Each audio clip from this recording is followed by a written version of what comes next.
Hello everyone and welcome to another high elo game of Age of Empires. Today, top of the line camels take on top shelf paladins as Hera, playing as the Hindustanis in blue, gets ready to take on MbL, playing as the Franks in red. Now while the players herd their herdables, explore their immediate surroundings and try to get their butts up to Feudal Age ASAP.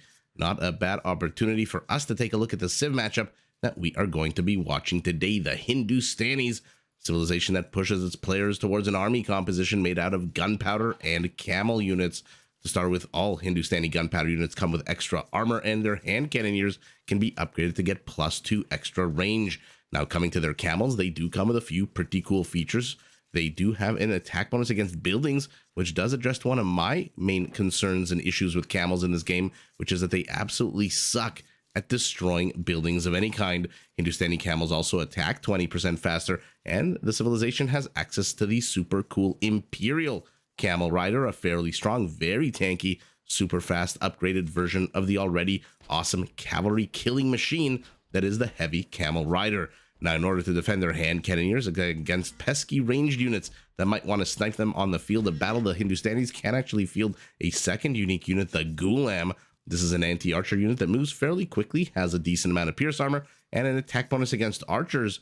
And if you want to clump your archers, beware, their spear, the Gulam spear, can injure multiple units at once.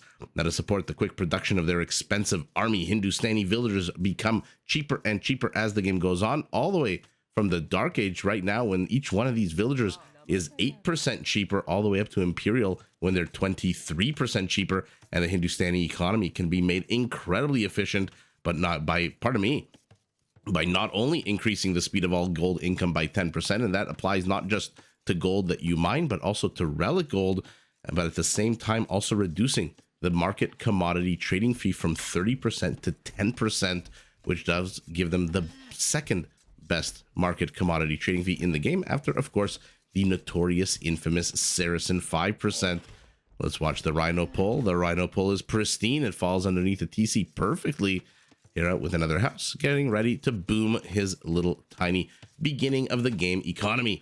Now let's take a look at the Franks, who are also building a house out in the middle of nowhere, the OG cavalry civilization, harkening back to the last century with the Age of Kings. Their knights come with extra line of sight. Their stables can be upgraded to work much faster, and all of their mounted units get more HP starting in the Feudal Age, 20% more to be exact. Now, to support their heavy cavalry on the field of battle against pesky annoying things like halberdiers, even camel riders that might want to snipe them, the Franks can turn to their unique unit, the Throwing Axeman. This is a ranged infantry unit similar to the Malian Gabero, whose range can be even further increased. And to help you train as many Throwing Axemen as humanly possible, Frankish castles come at a nice juicy discount, 15% off in the Castle Age, and then 25% off if we're lucky enough for this game to go into Imperial. Now, to help feed a big, hungry, militaristic population, Frankish foragers work 15% faster than normal, and they get all mill upgrades free of charge. So those are the two civs we've got in front of us. Let's take a look at the attack path between them, because one thing I already noticed, aside from the usual relic right in the center of the map, is this giant hill. Okay, sometimes we see elevation like this, but very rarely lately have we seen massive hills. Not that the size of the hill really matters. As long as you're higher than your opponent, you do get that 25% swing in bonuses, both attack and defense. And so it'll be interesting to see whether this massive mountain plays any role in the player's attack, because it really is. Point A to B right between the two bases is a pretty darn open. I mean, this is between two forests, between two forests, between two forests. Somebody calls Zach Galifianakis, because we've got a lot of ferns and a lot of forests, so we're going to be fighting in between. Let's take a look at Hera's base. Primary gold off to the back, not too at risk. Extra gold as well off to the back, not bad at all. Primary stone in the forward position, but we'll see whether or not he uses this tiny little minimal forest that he's got as part of a wall off. Extra gold to the front as well. And where's his secondary stone? Nice and secure to the back. So 3 of the 5 starting resources, gold, gold, and stone. In the rear position, forests, not very helpful, but I suspect for both players, they're not going to be very helpful. Yeah, MbL also, forests are pretty darn far away from one another. Hera, off the back of 1 fewer villager, does hit the next age a little bit quicker than his opponent.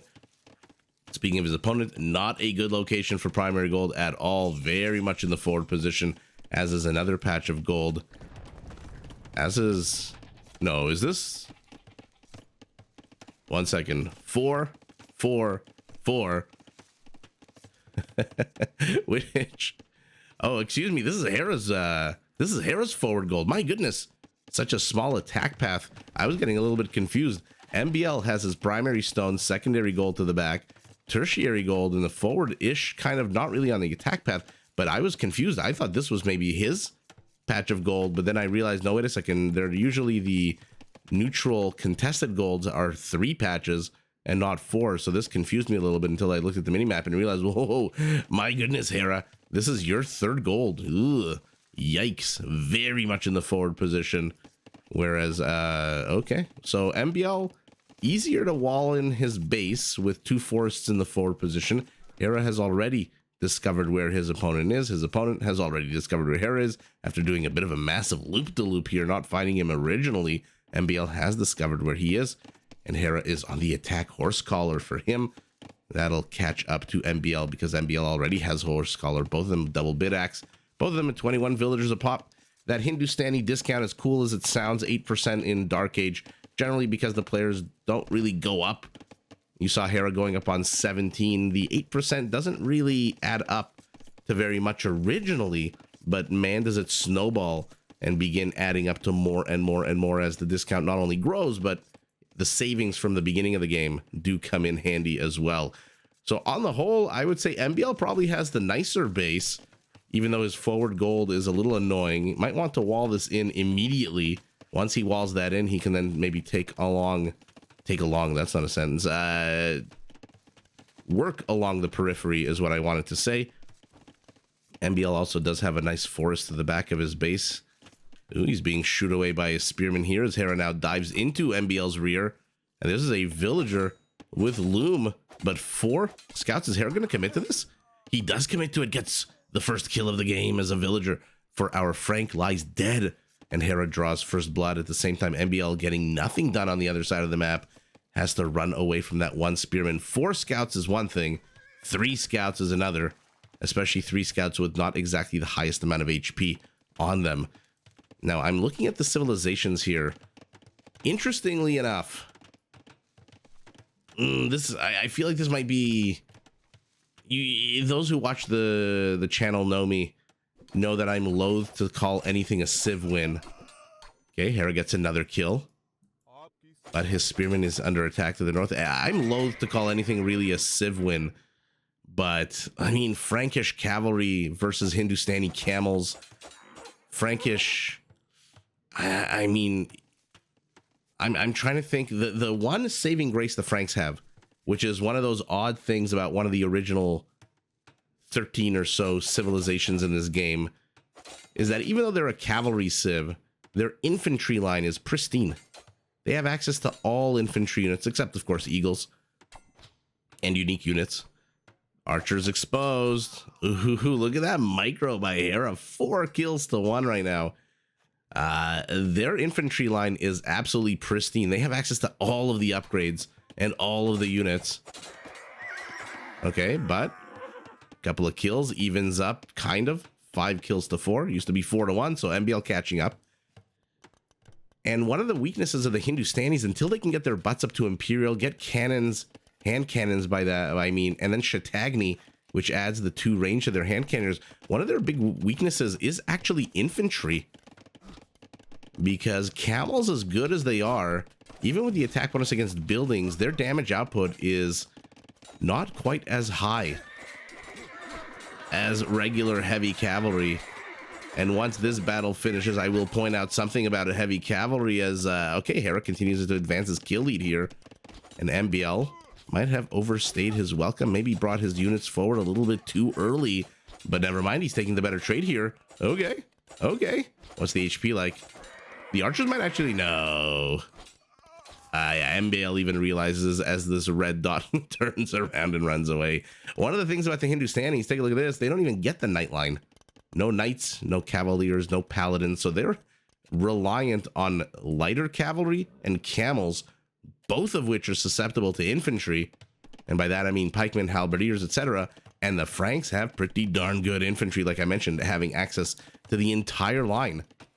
Except, of course, like I said, Eagles are unique units. And then never discount throwing axemen, which are ranged melee units.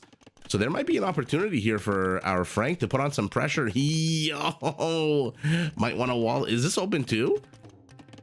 Okay, now this is something you definitely cannot do against Hera, especially against Hera, who has a civilization that has hussars, which the Hindustanis very much have.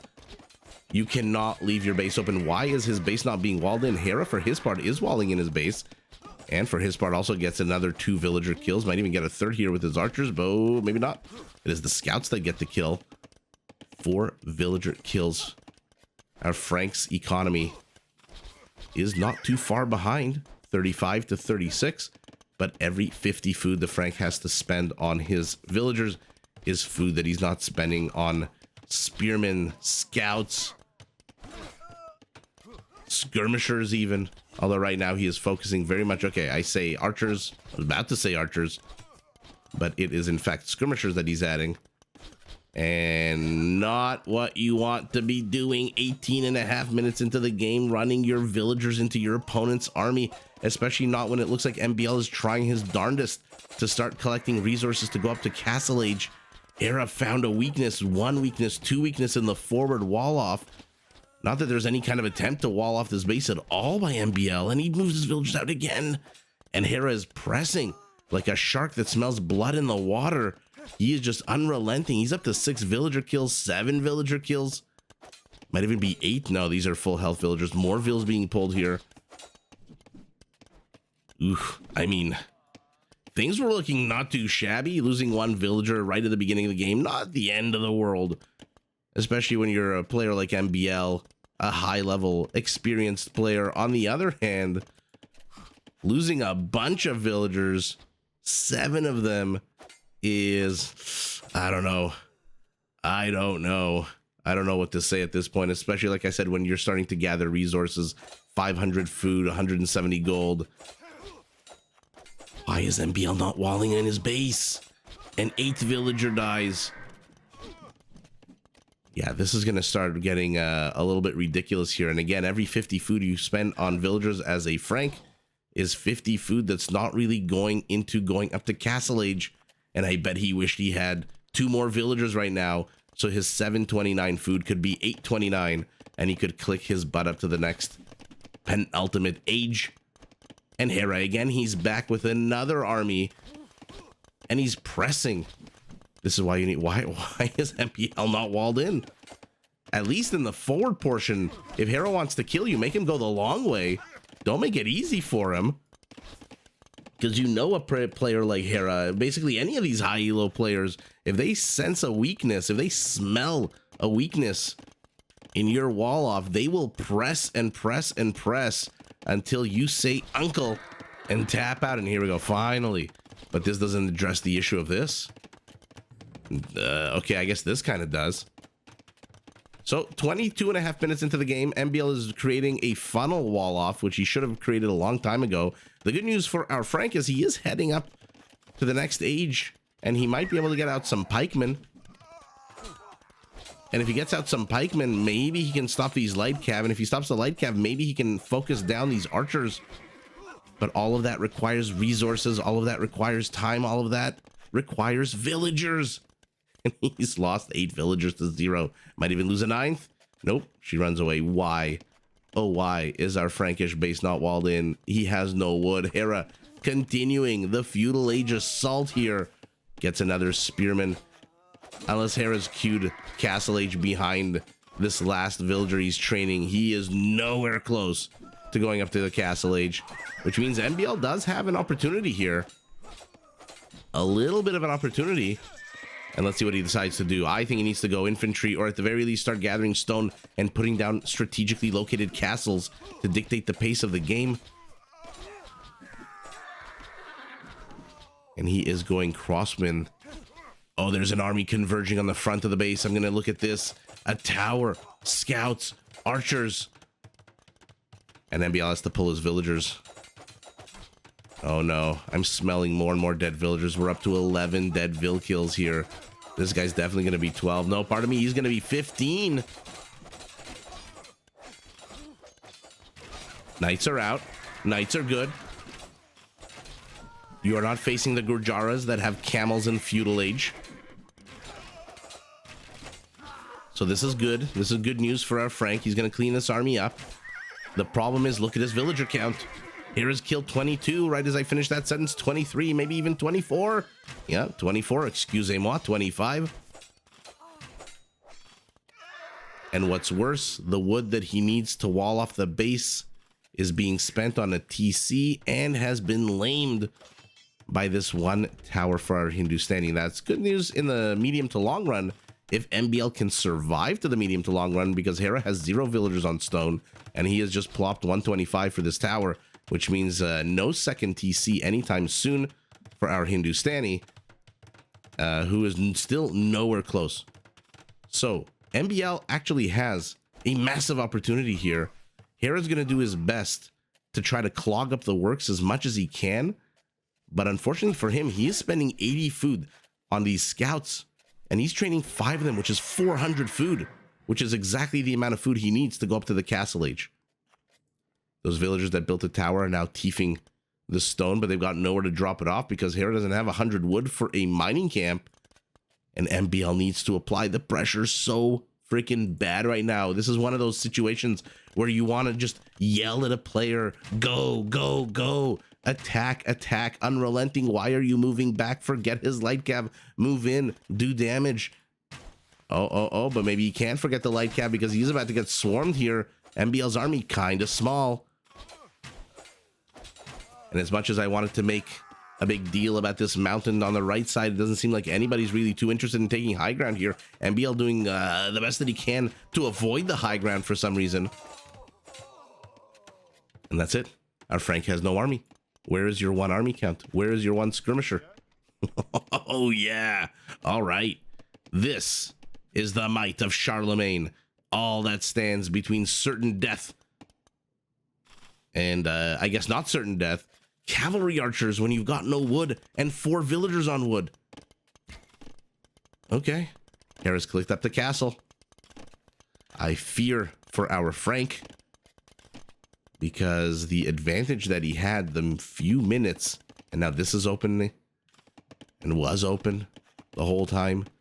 The advantage that he had going up to Castle Age and hitting Castle Age light years ahead of his opponent, squandered. Should our Frank have walled in during Castle Age, the second he saw this roving band of 13 scouts, which you best believe if Hera can keep them alive, in 1 minute and 11 seconds, they are going to be light cavalry. Okay, some damage done. But what the hell is a few villagers here and there? To be fair, MbL's clawing his way back up to 41, 42. Right as I look away, it looks like he lost a villager. But Hera does lose a scout for it. And now MbL's being shooed away to the rear of Hera's base as he shoots Hera away from the rear of his base. I like this very big industrial complex he's got here. 33 villagers. This is the majority of the Frankish settlement. Why the hell? Because they can't be anywhere else. They can't be here for fear of those scouts. They can't be here because of the tower. This is the only place they can really be. And that's it. Hera's in the Castle Age. Immediately upgrades. Oh, yeah. Our Hindustani. Forget camels. He wants a unit that can catch up. I mean, camels will catch up too. But he wants a unit that can catch up with good pierce armor against these cav archers. And once these become... Oh, goodness gracious, another villager. Once they become light cav, I mean, it's going to be so hard for our Frank to come back from this. And there we go. Hera. Did he get that villager? Did he actually get that villager at the end? No, it looks like the villager ran away into the TC. Although it's hard to say. There's a whole jumble of villagers here inside. Who knows who ran away from what? But wow, Hera sensing weakness not once but twice, shoving himself in, then a third time, clobbering the economy of the Frank and MbL. I mean, I thought he should be... Again, I don't like to say the word civ win, but I feel like MbL should have been the one dictating the pace of that game, number one. And number two, mixing a lot more infantry. I get that your opponent is adding in archers, but you can counter archers. Archers are not that hard to counter. And especially for Castle Age Franks, because Castle Age Franks have pretty much all the relevant blacksmith upgrades, even though they're missing Thumb Ring. Skirmishers don't really need Thumb Ring, especially not against a player like Hera who, what's the expression I'm looking for? Doesn't really sit on his butt very often with his units. They're always moving, they're always running around. So Thumb Ring not as important as ballistics for skirmishers, because if you're not familiar with how Thumb Ring works for skirmishers, it does nothing for the attack speed. Unlike for archers, there's like a counter upgrade built into the upgrade that negates the speed boost. And so really Thumb Ring isn't that relevant against a player like Hera, whose units are never standing still. And so I think in the Castle Age, skirmishers for the Franks are not a bad option to counter archers, especially if Hera would have upgraded his archers. Not that he would have. Now there's a siege workshop here too. By the way, he hasn't even seen that Hera's tiefing his secondary stone pile. But look at this abandoned Frankish base. Primary gold abandoned. Woodline to the back abandoned. Archers running around doing whatever damage they can. MbL, to be fair, did manage to get 2 villager kills. The only 2 over here that he did get. Unfortunately, that's not enough when your opponent got 27 villager kills. And so really, I wonder what MbL could have done here. Again, I suspect it's either dominate the game early on and establish the pressure on your opponent, because Hera, not walled in. Hera, not walled in at all. And like MbL, there is very little in the way of defense here for our Frank. For our Hindustani, pardon me, for our Frank, we obviously know, because MbL's been attacked from what? When was the first kill here of that villager? Like 12, 13 minutes into the game? 15 minutes into the game? Something like that. And since then, it's just been nonstop. Hera's made himself at home. Army after army after army. Feudal Age pressure. He stuck around in the Feudal Age for a long time. And ultimately, yeah, our Frank, I think infantry should have been the play. Hindustanis, I think one of their big, until Imperial Age, again, when they can get Shatagni hand cannoneers, and then they come with that +10 attack bonus against infantry, like all hand cannoneers do. Their big weakness, in my opinion, is strong infantry. And the Franks, they, like I said, have a pristine infantry line. So who knows? Maybe MbL could have done a little bit more to deflect the attacks by walling himself in. Although, again, on this map, easier said than done. I mentioned in the beginning how both players, their initial 3 forests, not very helpful at all. And look at how thin this is. I mean, what the hell are you going to do with this? Where do you even wall off? All the way to the edge here, I guess? See, if this was Mr. Yo, there would be a wall off. There would be a wall off all the way to the edge of the map. On the north, there'd be a wall off probably between here, and there'd be a house or a blacksmith or something blocking the path over here. And then Hera would have a much tougher time trying to bust in. But MbL did not wall in. Hera sensed blood in the water, smelled out the weakness, or sniffed out, I guess, to be less gross, the weakness north of the archery range, in between the houses, and then the lumber jacked over here. And he just kept pressing and pressing and pressing until our Frank, to be fair, can't really compete with light cavalry. Right? I mean, they're missing bloodlines, which means their light cav come with 60 plus another 20% is 72 HP compared to the 80 HP of the Hindustani. Plus the Franks don't get Hussar, so late game not a sustainable unit. Hera doubling down on the light cavalry because he had so many left over. Now he's even adding in a camel rider. But again, look at their armor, 0-0. This is a unit that does not do well against clumps of infantry. And so again, I come back to, where is it? The barracks for the Frank, which, odd as it sounds, may have been his best play for the Franks in this game. But let me know what you think. Let me know if MbL was a little bit too passive this game. Hera putting on a huge amount of pressure, as is evidenced by the fact that he's got 20 more kills than his opponent, 88 to 69, 27 villager kills. Probably also had something to do with it. Who's kidding who? Even though if you add back the villagers, MbL's economy is a lot stronger than Hera's, because his second town center with that earlier Castle Age uptime was up and running a lot earlier than Hera's. But unfortunately, the quicker uptime, the second TC, doesn't really matter when you've gotten 27 of your villagers killed and 50 scouts. Who's kidding who? For the longest time, they were scouts to who's kidding who archers. Archers to cav archers, not bad. But again, remember, these are Frankish, so they come with 20% more HP. So instead of 50, they come with 60, although still not the 70 that Bloodlines would give them. And what the hell, Hera with that APM, 281 to 125, 14 minutes, 18 minutes in. Yikes, 280 APM. And that's what I was talking about earlier. skirmishers would do well, especially, I mean, again, they fall off in Imperial because they're missing, obviously, the last attack upgrade, the last armor upgrade. But in Castle Age, they're perfectly serviceable. And again, you're not playing against somebody with 400, 500 elo. You're playing against Hera, who's had 281 actions per minute. Clicking, clicking, clicking, clicking. His units are never standing still. So Parthian Tactics, Thumb Ring may not necessarily be the most relevant of upgrades against a player who's constantly microing his units.